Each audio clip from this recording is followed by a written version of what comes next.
Hello students, कैसे हैं आप सब लोग। तो आज हम लोग फॉरेन एक्सचेंज रेट और बैलेंस ऑफ पेमेंट इन दोनों चैप्टर में जितने भी most important most expected question होंगे वो सारे के सारे कर लेंगे। इस बात का भरोसा देता हूं क्लास कि बोर्ड एग्जामिनेशन में जो मैं 30 एमसीक्यू लिखवा रहा हूं इनसे बाहर कोई क्वेश्चन नहीं जाएगा। और दूसरी बात, आपके जो आंसर लिखने वाले क्वेश्चंस होंगे जहां पे क्लास 3 नंबर 4 नंबर और 6 नंबर के जो भी क्वेश्चंस होंगे वो सारे के सारे भी क्लास यहां पे अच्छे से करा दूंगा। मैं सिर्फ इतना कह सकता हूं कि आज के इस आधे घंटे के अंदर अंदर मैं तुम्हें फॉरेन एक्सचेंज रेट और बैलेंस ऑफ पेमेंट का कंप्लीट रिवीजन करा दूंगा और साथ ही क्लास या एमसीक्यू भी बना लेंगे। बस आप लोगों को अच्छे से मेरे साथ कोऑर्डिनेट करने के लिए एक एक करके आंसर्स देने की प्रैक्टिस करनी है। मेरे बताने से पहले आप आंसर दो और देखो कि कितने आंसर सही होते हैं। इतना ही नहीं, लास्ट में मुझे आपसे जानना भी है कि आउट ऑफ 30, ये क्लास अभी तक 20-20 एमसीक्यू आ रहे थे, यहाँ पे 30 एमसीक्यूज हैं। आउट ऑफ 30 क्लास कितने एमसीक्यू आपके करेक्ट जाते हैं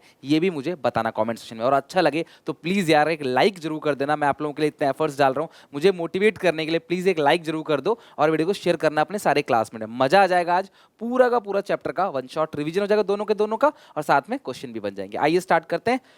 सबसे पहला question, the rate of exchange which is determined by the government. Class आपको पता है 3 तरह के फॉरेन एक्सचेंज रेट होते हैं, फिक्स्ड, फ्लेक्सिबल और मैनेज फ्लोटिंग, जो कि मिक्स है फिक्स और फ्लेक्सिबल का। तो जो फिक्स रेट ऑफ एक्सचेंज है उसको सरकार डिसाइड करती है। Fixed, flexible, manage, floating, all of this सही answer class fixed exchange rate. तो फिक्स्ड एक्सचेंज रेट वो रेट है जो रेट क्लास कौन फिक्स करता है, ये क्लास गवर्नमेंट फिक्स करती है। Okay.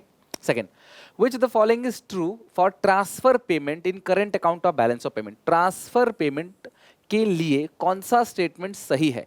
Transfer payment are the receipts which the resident of a country get for free। तो बिल्कुल क्लास करेक्ट है। Transfer payment are the receipts which the resident of a country get free without having provide any goods and services in return। They consist gift, remittance और grant, ये भी ठीक है। They could be given to the government और by the private sector. They could be given by the, उसे class government भी दे सकता है, प्राइवेट सिटीजन भी दे सकता है क्लास, और लिविंग इन अब्रॉड। तो ये सारे स्टेटमेंट सही है क्लास। तो यानी कि सेकंड क्वेश्चन का डी ऑप्शन करेक्ट है। ये सारी बातें ट्रांसफर पेमेंट के लिए की गई है, जो फ्री में दिया जाता है, इसके बदले में कोई गुड्स एंड सर्विसेज प्रोड्यूस या नहीं लिया जाता। Okay. Next, the rate of exchange determine the market forces. अभी हमने जो रेट देखा उसे किसने डिटरमाइन किया था, गवर्नमेंट ने। उसको बोलते हैं फिक्स्ड एक्सचेंज रेट सिस्टम। अगर यही रेट मार्केट फोर्स यानी मार्केट में होने वाले डिमांड और सप्लाई डिसाइड करती है तो उसे बोलते हैं फ्लेक्सिबल एक्सचेंज रेट सिस्टम, यानी कि B option correct. The rate of exchange which is determine by the market force यानी कि डिमांड और सप्लाई द्वारा, तो उसे बोलते हैं flexible exchange rate. Fourth, dash refers to system in which foreign exchange rate is determined by the market forces and central bank influence the exchange rate through intervention। Class यानी कि rate of exchange जो है वो market ही decide करता है demand supply factor पे, लेकिन central bank of India यानी कि रिजर्व बैंक ऑफ इंडिया क्या करता है, उसको इन्फ्लुएंस करता है एक्सचेंज रेट को, ताकि वो डिजायर्ड लिमिट्स के अंदर रहे, वो हद से ज्यादा ना बढ़े। तो उस रेट को क्या कहते हैं क्लास, उस रेट को कहते हैं मैनेज फ्लोटिंग या डर्टी फ्लोटिंग। सो इसका ऑप्शन नंबर बी करेक्ट है, मैनेज फ्लोटिंग। फ्लेक्सिबल फ्लोटिंग नहीं कहते, फ्लेक्सिबल का ही दूसरा नाम फ्लोटिंग होता है। ठीक है। 5, import of goods and services are raise the dash of foreign exchange. Import करना मतलब हम बाहर से सामान खरीद रहे हैं, हम विदेश से सामान खरीद रहे हैं, तो बदले में हमने पैसा दिया और सामान खरीद लिया। जो पैसा दिया वो फॉरेन एक्सचेंज दिया। ठीक है। तो उससे हुआ क्या, रेज द इंपोर्ट। अगर हम बाहर से खरीदते हैं, चीज़ों को बाहर से खरीदेंगे तो हम फॉरेन करेंसी की डिमांड करेंगे कि भैया मुझे डॉलर दे दो, मुझे डॉलर दे के आईफोन खरीदना है, मुझे डॉलर दे के बाहर से कोई सामान खरीदना है। राइट। तो class demand for import of goods and services raise the demand for foreign exchange। 6, which is the following item raises supply of foreign exchange। इनमें से कौन से पॉइंट में फॉरेन करेंसी आएगा। सप्लाई का मतलब inflow of foreign currency. Import of goods from China, India, class India students going to US for MBA, donation of $50 million receive from Microsoft, purchase of land in England. बताओ class, which is the following items raises the supply of foreign exchange. कहाँ से currency आएगी, तो import मतलब purchase, purchase से नहीं आएगा। India student going to US से पढ़ेगा, उनको पैसे देगा। डोनेशन 50 मिलियन रिसीव्ड, तो रिसीव किया है ना, तो ये क्लास आएगा पैसा।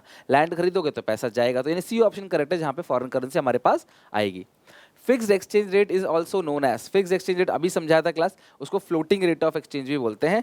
फिक्स्ड को फ्लोटिंग रेट ऑफ एक्सचेंज भी कहते हैं, ध्यान रखना। Fixed exchange rate is also known as floating rate of exchange. अच्छा, पेग सिस्टम ऑफ एक्सचेंज किसको कहते हैं class, peg system, Bretton Wood system of exchange, fixed method में एक Bretton Wood system of exchange होता है, उसको बोलते हैं पेग सिस्टम ऑफ एक्सचेंज। और जो गोल्ड स्टैंडर्ड होता है उसको बोलते हैं mint par value of exchange या मिंट पैरिटी। जो मिंट पार है वो gold standard system of exchange होता है, और जो Bretton Wood system of exchange होता है फिक्स्ड के अंदर, उसको बोलते हैं adjustable peg system of exchange. तो आपको कंप्लीट नॉलेज पूरे चैप्टर की मिल रही होगी, बस वीडियो एंड तक देखना, एक भी क्वेश्चन मिस मत करना, क्या पता क्वेश्चन नंबर 20 ही आपके एग्जामिनेशन में पूछ लिया जाए और आपको मिस हो कि यार हमने वो छोड़ दिया और वही आ गया। तो प्लीज़ यार एंड तक देखो, मैं बहुत फास्ट करा रहा हूँ, आपका समय बहुत कीमती इस टाइम, मैं ज़्यादा समय नहीं ले रहा, रिवीजन वन शॉट सब कुछ करा रखा है क्लास, आप चैनल पर जाकर देखो, 50 इंपॉर्टेंट क्वेश्चन भी दे दिए जिससे पूरा पेपर आएगा। धीरे धीरे क्लास मॉक टेस्ट भी लॉन्च कर दूंगा, class with in 2 to 3 days के अंदर आपको मॉक टेस्ट भी मिल रहा होगा, प्रीमियम मॉक टेस्ट, जिससे क्लास 3 प्रीमियम मॉक टेस्ट, जिससे आप पूरा का पूरा क्लास पेपर आराम से प्रैक्टिस कर सकते हो, right. Now come to next point. According to the system, gold was taken. अभी बताया क्लास, गोल्ड जो लिया जाता है कॉमन यूनिट उसको बोलते हैं mint par value of exchange, ठीक है। गोल्ड सिस्टम ऑफ जो गोल्ड एक कॉमन यूनिट बना दिया जाता है गोल्ड, और हर एक चीज एक्सचेंज करने के लिए, कोई भी करेंसी एक्सचेंज करने के लिए आपको गोल्ड में ही पेमेंट करना पड़ेगा, उसको बोलते हैं mint par value of exchange. According to this system US dollar was taken as a common unit, US dollar को एक कॉमन यूनिट माना जाता है, Bretton Wood system of exchange होता है, उसको बोलते हैं class adjustable peg system of exchange. तो हर एक कोने कोने से एमसीक्यू है, हर चीज यहाँ पे कवर है, कुछ छूटेगा नहीं आपका। Owing to Russia Ukraine crisis, Russia Ukraine का क्राइसिस चल रहा है, the world is experiencing rising crude oil prices due to supply side issue. बहुत कम सप्लाई आ रहा है रशिया यूक्रेन वॉर की वजह से ना क्लास, क्या हो रहा है कि क्रूड ऑयल की सप्लाई बहुत कम हो रही है, इसकी वजह से प्राइसेस बढ़ रहे हैं क्रूड ऑयल के, and have the most likely impact on the balance of payment situation in the Indian economy from the following. Production of cars in India will rise, ऐसा कुछ भी नहीं होगा। Production and sale of cycle will rise, अब petrol का price बढ़ रहा है तो लोग साइकिल की तरफ चले जाएंगे, तो ऐसा भी जनरली नहीं होगा। Inflow of US dollar in India, inflow कैसे हो सकता है भैया, आउटफ्लो होगा। लो आगे outflow, outflow of US dollar from India will rises, भाई डॉलर जो क्रूड ऑयल है वो महंगा हो गया, सप्लाई साइड इशू की वजह से, वॉर चल रहा है तो वहां से क्रूड ऑयल आना थोड़ा महंगा हो गया, तो क्रूड ऑयल का प्राइस बढ़ जाएगा, हमें ज़्यादा पैसे देने पड़ेंगे। पहले $100 का मान लो क्रूड ऑयल आता था, अब उसके लिए $120 देंगे, तो ज़्यादा फॉरेन करेंसी हमारी कंट्री से बाहर जाएगा। D option, outflow of US dollar from India. 11, read the following statements carefully. Statement 1, export of financial services by India will recorded on credit side of current account. Export of financial services, अगर आप financial services दे रहे हो, financial services किसी भी country को दे रहे हो तो फॉरेन करेंसी आएगा, credit side of current account, बिल्कुल सही है।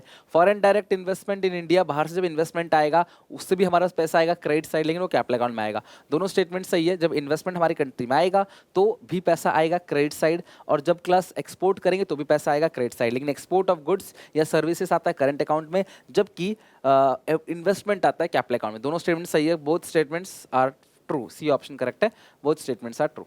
An Indian real estate company receive rent from Google in India, Google in New York. This transaction would be recorded on dash side of dash account. तो बताओ class कौन से side और कौन से अकाउंट में आएगा, ये आपको बताना है, ठीक है। Indian real estate company receive rent from Google, Google से रेंट रिसीव किया है, this transaction would be recorded. तो देखो यार, आपने रेंट रिसीव्ड किया है तो ये क्रेडिट साइड आएगा, और क्लास आपने रेंट रिसीव किया है तो ये क्लास करंट अकाउंट के अंदर आएगा। तो क्लास क्रेडिट और करंट, सही ऑप्शन ए है क्लास क्रेडिट और current. And Indian real estate company receive rent from Google, rent receive किया, पैसा आएगा क्रेडिट साइड और ये आएगा करंट अकाउंट के अंदर, तो सही ऑप्शन ए है। 12 क्वेश्चन गए। Flexible exchange rate system is also known as, flexible exchange rate system को हम क्या कहते हैं बच्चों, फ्लेक्सिबल एक्सचेंज रेट सिस्टम को क्या कहते हैं, peg system of exchange, dirty floating, floating exchange, और बोथ ए और बी। तो ऐसे कुछ हमने क्वेश्चन पढ़ा था। फ्लेक्सिबल रेट ऑफ एक्सचेंज को हम लोग बोलते हैं floating rate of exchange, okay. Suppose the following data presented in imaginary economy, 2010 का एक्सपोर्ट है 280, विजिबल इंपोर्ट है 240, 2020 का विजिबल एक्सपोर्ट है 580, इंपोर्ट है 460। Identify which of the statement about period 2010 से 20 इज करेक्ट। अगर आप देखोगे तो यहाँ पे जो बैलेंस ऑफ ट्रेड है, क्योंकि ये विजिबल है तो export minus import, export minus import 40, और यहाँ पे जो बैलेंस ऑफ ट्रेड आएगा 580, एक्सपोर्ट माइनस 460, 120, ठीक है 120। तो बीओटी बढ़ रहा है। Improvement in balance of trade, हाँ करेक्ट है। Increase in trade deficit, deficit तो है ही नहीं। Improvement in balance of invisible, ये तो विजिबल आइटम है तो इनविजिबल कहाँ से आ गया। Deterioration of balance of trade, deterioration नहीं हो रहा, इंप्रूवमेंट हो रहा है, ए ऑप्शन करेक्ट है। बैलेंस ऑफ ट्रेड बेहतर हो रहा है, पहले 40 रुपए का नेट एक्सपोर्ट था, अभी नेट एक्सपोर्ट 120 का है। Balance of payment of an economy record dash for a physical year. Balance of payment क्या रिकॉर्ड करता है फिजिकल ईयर के लिए? सबसे पहला इनकम एंड एक्सपेंडिचर रिकॉर्ड करता है, inflow outflow fund of the government record करता है, inflow outflow foreign exchange to और from country, inflow outflow of loans to और फ्रॉम आर कंट्री। तो यार देखो बैलेंस ऑफ पेमेंट सीधा सीधा inflow and outflow foreign exchange, हमारी कंट्री में कितनी फॉरेन करेंसी आ रही है और हमारी कंट्री से कितना फॉरेन करेंसी बाहर जा रहा है, उस चीज को रिकॉर्ड करता है क्लास क्या? Balance of payment. Question 16, surplus of BOP, जब हमारे एक्सपोर्ट्स जो है वो ज्यादा और इंपोर्ट कम, रिसीव ज्यादा हो पेमेंट कम, तो इसको बोलते हैं क्लास पेमेंट ज्यादा नहीं रिसीट ज्यादा। करेक्ट है, पेमेंट ज्यादा नहीं रिसीट ज्यादा, ठीक है। लेकिन ये ऑटोनोमस है, ये autonomous receipt, autonomous payment, autonomous payment, autonomous receipt. अच्छा सरप्लस कब होगा? जब ऑटोनोमस, ये तो पेमेंट ज्यादा है ना, तो गलत हो गया। हाँ ये अकोमोडेटिंग नहीं, ऑटोनोमस। ध्यान रखना ऑटोनोमस रिसीट जब ज्यादा होता है ऑटोनोमस पेमेंट से, उसको बोलते हैं surplus in balance of payment. यानी कि बैलेंस ऑफ पेमेंट में हम लोग रिसीट्स देखते हैं और पेमेंट देखते हैं, तो अगर रिसीट्स ज्यादा है, इनफ्लो ज्यादा है, आउटफ्लो कम है, तो उसे बोलते हैं surplus balance of payment. Autonomous लेते हैं, एकोमोडेटिंग नहीं लेते, बिकॉज एकोमोडेटिंग ट्रांजेक्शन प्रॉफिट कमाने के लिए किया जाता है, साल भर जो भी ट्रांजेक्शन होता है उसको बोलते हैं autonomous transaction. Balance of payment deficit is excess of, balance of payment अगर डेफिसिट है तो excess of current account payment over current account receipt, capital account payment over capital account, autonomous payment over autonomous receipt. Accommodating नहीं होता, autonomous होता है, because autonomous के अंदर current capital दोनों आ जाता है, तो ए और बी सही है, तो ये सी ऑप्शन बोथ हो गया, यानी कि बोथ ए और बी, तो सी ऑप्शन करेक्ट है। बैलेंस ऑफ पेमेंट में डेफिसिट तब होगा जब ऑटोनोमस पेमेंट ज्यादा होगी ऑटोनोमस रिसीट से, रिसीट 100 पेमेंट 120, तब ये होगा deficit. Question 18, which of the following is a correct pair. पूछ रहा कौन सा करेक्ट पेयर है, मैं आपको पढ़ के बता देता हूँ, यहाँ पे आपको सही से दिख ना रहा हो। पहला है export of goods and services, ये लिखा है export of goods and services, excess of export of goods over the import of goods, का मतलब क्या है? एक्सपोर्ट ज्यादा है इंपोर्ट से, ये इसका क्लास कोई मैच हुआ export of goods and services. Next है trade surplus element of invisible item, नहीं बेटो विजिबल आइटम है, गलत है। Current transfer to rest of the world, current transfer आपने बाहर वालों को दिया है, पॉजिटिव आइटम इन बीओपी नहीं, अगर आपने दिया है तो नेगेटिव आइटम होगा। पोर्टफोलियो इन्वेस्टमेंट को फॉरेन इंस्टीट्यूशनल इन्वेस्टर कहते हैं, डी, यानी डी ऑप्शन करेक्ट है क्लास। पोर्टफोलियो इन्वेस्टमेंट यानी कि फॉरेन इंस्टीट्यूशनल इन्वेस्टर्स जो होते हैं वो पोर्टफोलियो इन्वेस्टमेंट करते हैं, यानी कि इन्वेस्टमेंट इन शेयर्स, डी का फोर्थ, यानी कि डी ऑप्शन करेक्ट है क्लास, डी का फोर्थ आएगा, ऑप्शन डी करेक्ट पेयर है। Who out the following is not including resident of BOP, किस किस को क्लास रेजिडेंट ऑफ बीओपी में इंक्लूड नहीं करते? फर्म्स को करते हैं, foreign military personnel, government agencies और individual. Class foreign military personnel को नहीं करते रेजिडेंट के अंदर क्लास, ये भले ही बाहर से आते हैं लेकिन फिर भी हम लोग इनको अपने देश का रेजिडेंट नहीं मानते, बिकॉज ये किसी पर्पस के लिए गवर्नमेंट ऑफिशियल की तरफ से अनाउंस किए गए या सिलेक्ट किए गए लोग होते हैं। 20, when receipt of foreign exchange are more than the payment, अगर रिसीट ज्यादा है पेमेंट कम है, अगर रिसीट्स ज्यादा है तो पेमेंट कम है, तो सरप्लस बीओटी हो गया ना, ये सरप्लस बीओपी हो गया कि आपने जो रिसीव किया वो ज्यादा किया, जो पेमेंट किया वो कम किया, तो इसे बोलते हैं class surplus balance of payment. 21, identify the correct pair of the following, question number 21, which is the following is a correct pair. आपको करेक्ट पेयर बताना है। करंट अकाउंट सरप्लस कब होगा? रिसीट्स कम पेमेंट ज्यादा, नहीं तो उल्टा लिखा है, ये सरप्लस थोड़ी, डेफिसिट का लिखा है। करंट अकाउंट सरप्लस, रिसीट ज्यादा पेमेंट, ये सही है। दूसरा current balance in current account receipt not equal नहीं होगा, इक्वल होना चाहिए। करंट अकाउंट डेफिसिट इक्वल तो आएगा नहीं, इक्वल और लेस देन इक्वल लिखा है तो ये नहीं आएगा, यानी बी करेक्ट पेयर है क्लास, बी का सेकंड। करंट अकाउंट सरप्लस क्या होता है? जब रिसीट्स हमारी ज्यादा होती हैं और पेमेंट हमारी कम होती है। आई होप आपको एंजॉय कर रहे हो। प्लीज देखो 22 तक पहुंच चुके हैं, 8 क्वेश्चन और बचे हैं, बस एंड तक देख लो, क्विट मत करो, हारो मत, हिम्मत, थोड़ा ब्रेक लेना हो, 5 मिनट का ब्रेक ले लो, बट 30 के 30 क्वेश्चन तुम्हें आने चाहिए। तुम्हें इस बात का भरोसा रहना चाहिए कि इन 30 क्वेश्चन में से कोई भी क्वेश्चन बोर्ड के एग्जामिनेशन में दिख गया या मॉक टेस्ट में दिख गया तो हम आराम से कर लेंगे, इतना भरोसा तुम्हें खुद पे होना चाहिए। Suppose the balance of trade of a nation exhibit 20,000, the import of merchandise is half of the export. Import जो है वो आधा है एक्सपोर्ट से, और the value of export will be, तो import जो है वो आधा है एक्सपोर्ट से, तो अगर मैं बोलूँ import अगर x है ना, import जो है वो आधा है एक्सपोर्ट से, एक्सपोर्ट अगर x है तो import क्या होगा? x/2, ठीक है, और एक्सपोर्ट में से इंपोर्ट घटा देंगे तो हमारा बैलेंस ऑफ ट्रेड आ रहा है कितना? प्लस का। डेफिसिट आता माइनस का लिखता है, अदरवाइज प्लस का, तो ये 2 है, 2x minus x equal to 20,000, 2 उधर भेज दो क्लास, ये आएगा 40,000, सॉरी 2 इधर भेज दोगे तो 40,000, और ये 2x में से x, तो x की वैल्यू 40,000 आ गई, यानी कि जो एक्सपोर्ट है वो कितना है? 40,000 है, और 40,000 का आधा इंपोर्ट 20,000, तो एक्सपोर्ट 40,000 इंपोर्ट 20,000 माइनस करोगे तो बैलेंस ऑफ पेमेंट भी 20,000 आ रहा है, बैलेंस ऑफ ट्रेड भी 20,000 आ रहा है, जो कि बिल्कुल सही है। सो x की वैल्यू 40,000 है। ठीक है, आधा है इसका, इसका डबल कर दो एक्सपोर्ट पता चल जाएगा। अरे ये आधा है, सुनना मेरी बात, ये आधा है, इसका डबल कर दो एक्सपोर्ट पता चल जाएगा। 20 का डबल कितना, 40। 23. Two friends, Meera and Sindhu, were discussing the exchange rate system. Under this system, the exchange rates are determined by the market forces of demand supply. However, deliberate efforts are made by the competent authority. अब यहाँ पे ये competent authority पता है कौन है? ये है reserve bank of India, to keep the exchange rate within the desired limit या specific range. The above mentioned statement was given by Sindhu. Identify the types of exchange rate. तो ये floating exchange की बात कर रहे हैं, fix की कर रहे हैं या मैनेज फ्लोटिंग की? तो सही आंसर है class manage floating, manage fix नहीं, manage floating exchange rate of exchange, यानी कि यहाँ पे फिक्स्ड और फ्लेक्सिबल का मिक्स है, जहाँ पे एक्सचेंज रेट मार्केट डिसाइड करता है लेकिन आरबीआई इन्फ्लुएंस करता है, जानबूझकर आरबीआई एक्सचेंज रेट को लिमिट के अंदर रखने के लिए सप्लाई बढ़ाता है फॉरेन करेंसी की। 24. Dash transactions are undertaken to cover the deficit or surplus in autonomous transaction. Autonomous transaction में अगर कोई surplus है या deficit है उसे cover करने के लिए accommodating transaction का यूज़ किया जाता है। C ऑप्शन करेक्ट, और वो capital nature का ही होता है, बट यहाँ पे जो सही आंसर होगा वो होगा accommodating transactions.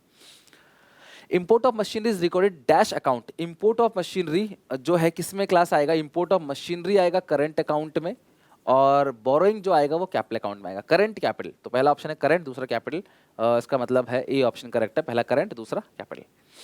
26. वीडियो पॉज करके खुद भी आंसर देने की कोशिश करो।